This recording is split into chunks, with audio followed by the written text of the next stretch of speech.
حضرتك شايف ان نظام التعليم عندنا في مصر بيوفر المهاره لسوق العمل؟ بص، خلينا نقسم السؤال ده لشقين. اتفضل.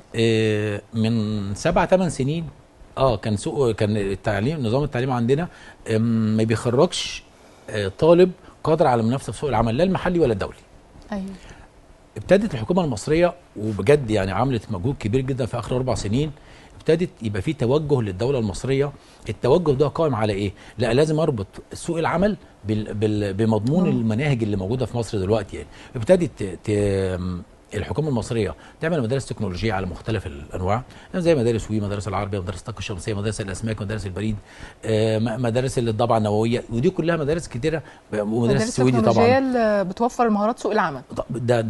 وده جاي نتيجه التعاون بين القطاع الخاص ووزاره التربيه والتعليم. فبقى الطالب دلوقتي بيدرس في جوه المصنع. ايوه. ودي فكره ما كانتش موجوده، ودي الفكره اللي بتقوم عليها التقدم في الدول الاوروبيه. يعني انا لما كنت في اوروبا قبل كده، كان الطالب وخاصه في المجالات التكنولوجيه والفنيه كان بيدرس جوه المصنع، والمصنع جوه المدرسه، او المدرسه جوه المصنع، ما انا صح يعني. ايوه. اما دلوقتي الحكومه المصريه بعد ما عملت المدارس التكنولوجيه، وعلى فكره فيها مميزات حلوه قوي، ان الطالب بياخد بوكيت ماني، بياخد فلوس وهو بيدرس. ودي ميزه ما كانتش موجوده طبعا. ابتدت الحكومه المصريه تتوسع في انشاء الكليات التكنولوجيه والجامعات التكنولوجيه والجامعات الاهليه.